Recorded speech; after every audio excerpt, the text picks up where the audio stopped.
Bismillahirrahmanirrahim. Assalamualaikum warahmatullahi wabarakatuh.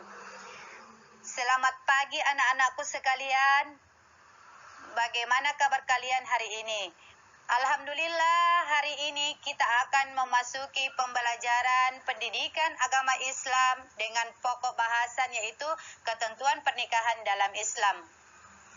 Adapun tujuan pembelajaran kita hari ini,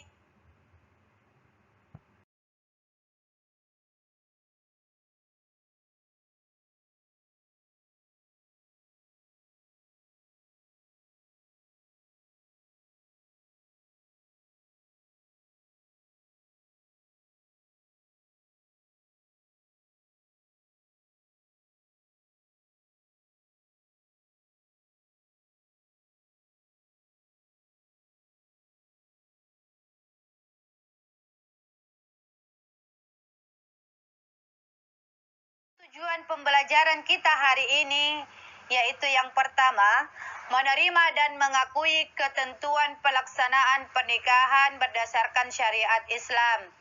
Yang kedua, menunjukkan sikap bersatu dan kebersamaan dalam lingkungan masyarakat sebagai implementasi dari ketentuan pernikahan dalam Islam. Yang ketiga, menyajikan prinsip-prinsip pernikahan dalam Islam dan menganalisis serta mengevaluasi ketentuan pernikahan dalam Islam.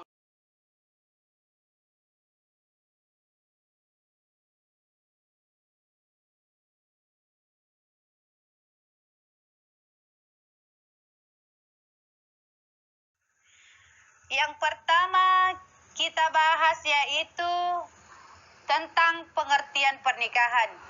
Pernikahan atau nikah berasal dari bahasa Arab yaitu an-nikah. Sedangkan menurut istilah lain juga dapat berarti ijab qabul yang mengharuskan perhubungan antara sepasang manusia yang diucapkan oleh kata-kata yang ditujukan untuk melanjutkan ke pernikahan sesuai peraturan yang diwajibkan oleh Islam. Sedangkan menurut Undang-Undang Nomor 1 Tahun 1974 Pasal 1 dijelaskan bahwa perkawinan merupakan ikatan lahir dan batin antara seorang wanita dengan seorang pria sebagai suami istri dengan tujuan membentuk keluarga atau rumah tangga yang bahagia dan kekal berdasarkan ketuhanan yang Maha Esa.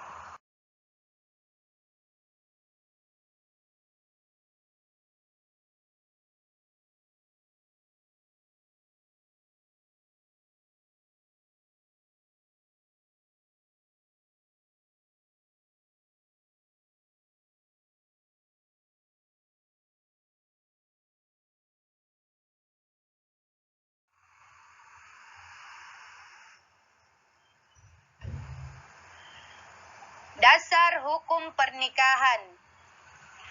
Yang pertama dijelaskan dalam Quran surah Ar-Rum ayat 21 yang artinya, dan di antara tanda-tanda kebesarannya ialah Dia menciptakan pasangan-pasangan untukmu dari jenismu sendiri, agar kamu cenderung dan merasa tentram kepadanya. Dan Dia menjadikan di antaramu rasa kasih dan sayang. Sungguh pada yang demikian itu benar-benar terdapat tanda-tanda kebesaran Allah bagi kaum yang berpikir. Quran Surah Ar-Rum ayat 21. Dasar hukum yang kedua dijelaskan dalam Quran Surah An-Nisa ayat 72 yang artinya, dan sesungguhnya di antara kamu pasti ada orang yang sangat enggan ke medan pertempuran. Lalu jika kamu ditimpa musibah, dia berkata, sungguh Allah telah memberikan nikmat kepadaku karena aku tidak ikut berperang bersama mereka. Kemudian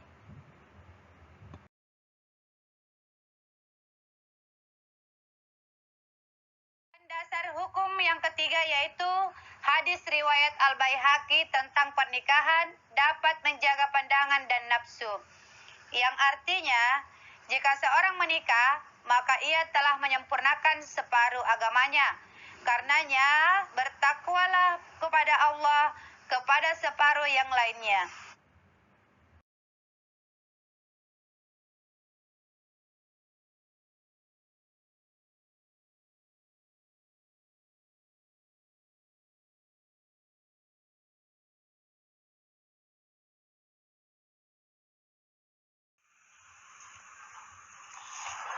Hukum pernikahan. Hukum pernikahan ada 5. Yang pertama, wajib. Yang kedua, sunnah.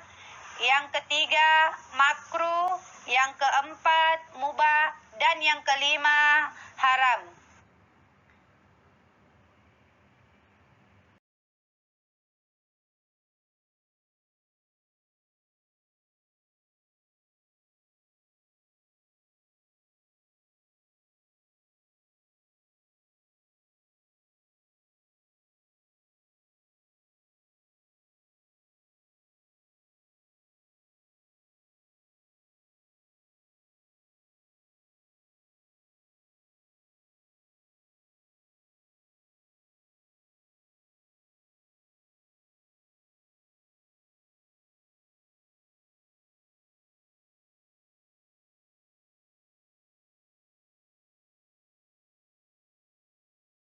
Pertama, pernikahan dikatakan wajib apabila seseorang telah mampu baik secara fisik maupun finansial, sedangkan bila ia tidak segera menikah dikhawatirkan berbuat zina. Yang kedua, sunnah. Pernikahan dikatakan sunnah apabila seseorang telah mampu untuk memberi mahar dan penghidupan kepada calon istri, akan tetapi mampu mengendalikan nafsunya sehingga tidak takut terjerumus ke dalam perbuatan zina. Yang ketiga, makruh. Pernikahan dikatakan makruh apabila hal itu terjadi bila seseorang akan menikah tetapi tidak berniat memiliki anak. Juga ia mampu menahan diri dari berbuat zina, padahal apabila ia menikah, ibadah sunnahnya akan terlantar. Keempat adalah mubah. Pernikahan dikatakan mubah apabila seseorang yang hendak menikah tetapi mampu menahan nafsunya dari berbuat zina, maka hukum nikahnya adalah mubah.